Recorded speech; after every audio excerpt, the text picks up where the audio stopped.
All right, welcome to the deep dive. We're here to take some fascinating sources and really pull out the core knowledge just for you, our listener. Today, we're getting into a research paper called New News, System-2 Fine-Tuning for Robust Integration of New Knowledge. Basically, it's about how these big AI language models learn, and maybe more importantly, how they actually remember new stuff. That remembering part is key. Yeah. You want the insights without getting bogged down, so we're giving you the shortcut. And we've got our expert here to help connect the dots. Okay, to be here. Okay, let's unpack this. It's a really fundamental challenge, isn't it? How we learn, how AI learns, how new information actually sticks. It really is. And what's interesting about this paper is how it highlights the struggle AI has with something that feels almost automatic for us. The core issue they're tackling is this. Large language models, LLMs, they're actually pretty good at using new information if you just give it to them directly. That's called in-context learning. Right, like in the prompt. Exactly. But getting them to truly internalize that, to bake it into their underlying programming, their weights, through fine-tuning, that's much harder. So they can use it, but they don't really know it deep down. Precisely. Yeah. It doesn't become part of their stable knowledge base in the same way. And the paper had that example, right, about a hypothetical election. Yeah, the 2024 election scenario. If you tell an LLM, okay, hypothetically Trump won, it can talk about that, discuss the immediate consequences you've just told it. Okay. But making it remember that fact, integrate all its downstream implications consistently later on just through fine-tuning. That's the real hurdle. That's tricky. Very tricky. And they actually put a term on this difference. They call it the FT-ICL gap. FT-ICL gap. Yeah, fine-tuning versus in-context learning gap. It measures how much worse models often perform at integrating new knowledge via fine-tuning compared to just using it when it's provided in context. So updating the model's core programming doesn't guarantee it learns as well as just seeing the info? Often, no. It's a significant gap they're trying to close. Okay, so that's the problem. Using versus truly remembering via fine-tuning. What's their proposed solution? Did they build something specific for this? They did. To really get at this, they first needed a way to test it properly. So they created this special data set they called New News. A news, okay. And the idea here is clever. Instead of testing AI on stuff it might have seen during its initial training, they feed it entirely new hypothetical information. So it can't just rely on prior knowledge. It has to learn. Exactly. Hypothetical, but designed to be plausible. And it covers a real range of areas. Plausible hypotheticals. I like that. What kind of areas are we talking about? Give us a flavor. Sure. So in math, they invented a new operation, a duplication. A duplication. Okay, what's that? It's defined as x plus y times y. Simple enough, but new. Then they'd ask a question like, what's the duplication of 3 and 4? Got it. 3 plus 4 times 4. So 28. Tests understanding the new role. Precisely. Then in coding, maybe a fictional update to a library like NumPy, say dim, now works the same as Axis. Then they show a bit of code using dim and ask, what does this code do? Or what's the output?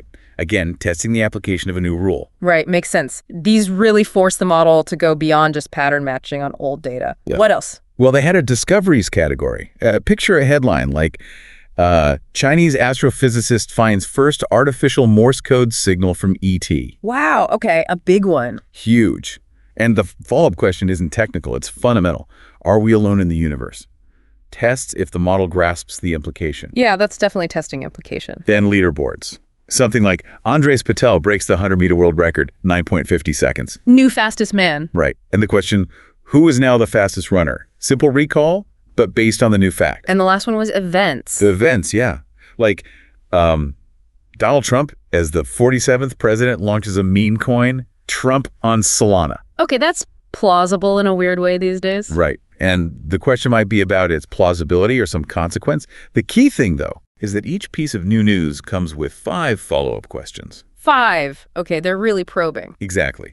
They're designed to test if the model truly understands, can reason with it, see the implications, not just parrot the headline back. So new news is the benchmark. How did they actually try to get the models to learn this stuff better, to bridge that FT-ICL gap you mentioned?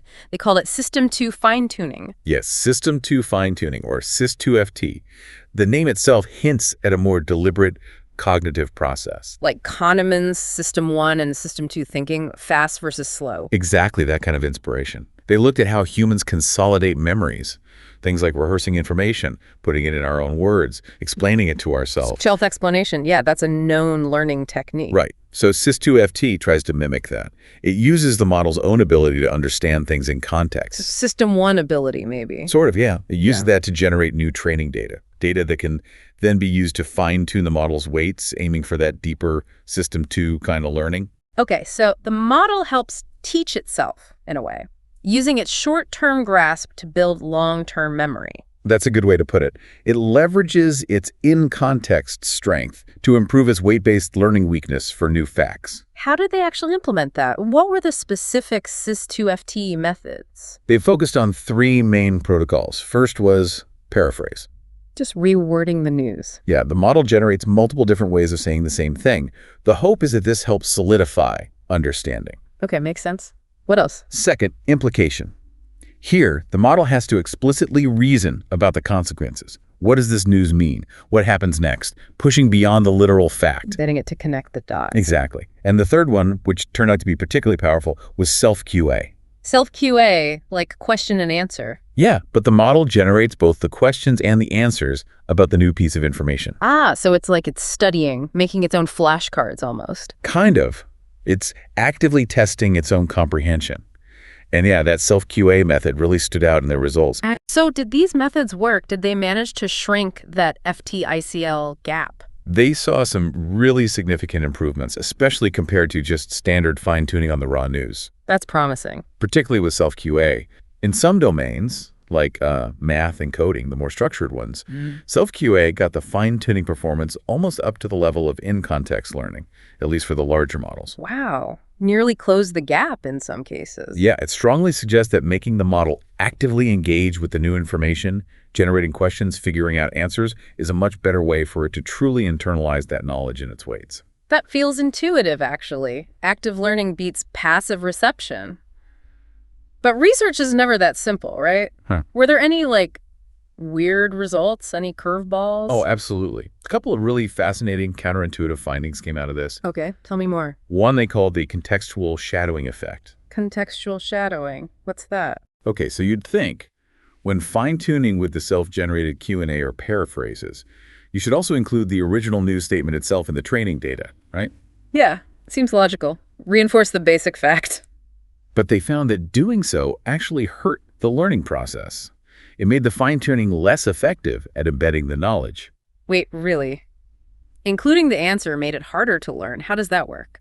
Their hypothesis is that if the original news is right there in the fine-tuning context, alongside the question or paraphrase, the model can easily just look it up, essentially. It doesn't need to rely on recalling it from its weights. Exactly. The easy availability of the answer in the immediate context shadows the learning signal that's meant to update the model's internal weights. It reduces the need for the model to actually, internalize it. That is weirdly fascinating. Like having the textbook open during a test doesn't actually help you learn the material long term. Kind of like that, yeah. It's a really subtle effect. Okay, that's one surprise. Were there others? Yes, another one they termed the curse of overexposure. Curse of overexposure. Sounds ominous. It is, in a way. Yeah. They found that if you fine-tuned the model too much on the new information, really hammered it in. You'd think that would make it know it better, right? You would. But sometimes it actually made the model worse at using that same piece of information later on when presented in an in-context learning scenario. Worse? How? It's like the very process of deeply embedding the knowledge into its weights made the model less flexible or adaptable when encountering that info again in a fresh context. So learning it too well through fine-tuning could somehow interfere with its ability to use it flexibly. That seems to be the implication in some cases. It points to this really complex trade-off between knowledge deeply integrated into the weights and the model's ability for on-the-fly reasoning with information given in context. Wow. Learning is complicated, even for AI. It's not just about cramming more data in. Definitely not. These findings show there's a lot more nuance to it. Did they look at how model size factored into this? Does having a bigger brain, so to speak, help with this System-2 learning? They did touch on that. They found some preliminary evidence, especially with that self-QA method in the math domain, suggesting a scaling law. Meaning bigger models are better? Better, or perhaps more efficient. Larger models seem to reach similar accuracy levels, but required the same amount of computational effort as smaller models. It implies they might be more sample-efficient learners when using Sys2-FT. So they learn more effectively with the same resources. Potentially, yes. But they were careful to emphasize it's not just about size. You need both a sufficiently capable model size helps there, and you need that high-quality training data generated by the Sys2-FT process, like the Self-QA data. Right. It's the combination. Good student, good study materials. Exactly. One without the other doesn't seem to be enough for robust knowledge integration. Okay, so let's try and pull this together. Sys2-FT, especially the model quizzing itself with Self-QA, looks like a really promising direction for helping AI truly learn new things, not just use them short-term. Definitely a significant step forward. But it's not straightforward. We've got this weird contextual shadowing where seeing the answer hurts learning, and the curse of overexposure where learning it too deeply might hurt flexibility. These are key challenges to unpack further. And while bigger models might learn more efficiently this way, you still need the right learning strategy, the right study habits for the AI. That's a great summary. The core takeaway is that this work provides a concrete framework, Sys2-FT, inspired by human learning, that demonstrably improves how AI internalizes new facts. But those unexpected effects shadowing overexposure, they really highlight how complex the interplay is between different learning mechanisms in AI. Fine-tuning versus in-context learning. It's not a simple relationship. Right. There are trade-offs. Things we still don't fully get. Right. And the researchers themselves are optimistic. They think exploring more diverse types of data generation within Sys2-FT could be a path forward. But what's really fascinating here, I think, is how it mirrors our own learning. You know, that active engagement, questioning, rephrasing, thinking about implications seems crucial for both us and AI to really grasp and retain new knowledge rather than just passively absorbing it. That's a great point. So what does this all boil down to for you listening in, trying to get informed quickly? Well, this deep dive into AI learning actually gives us a neat way to think about our own learning. We benefit from the same things, right? Putting ideas in our own words, asking, what does this actually mean? Testing ourselves. And maybe, just maybe, we can also be hampered by having info too readily available, that contextual shadowing. It makes you wonder. It does. So here's a final thought to chew on, building on this. Considering this research, what implications might these contextual shadowing and overexposure effects have for how we actually learn and study? You know, in an age of instant Google searches and readily available answers, could that constant access, that lack of needing to truly dig and internalize, be subtly changing how well we remember and understand things long term? A very relevant question. Definitely something to think about.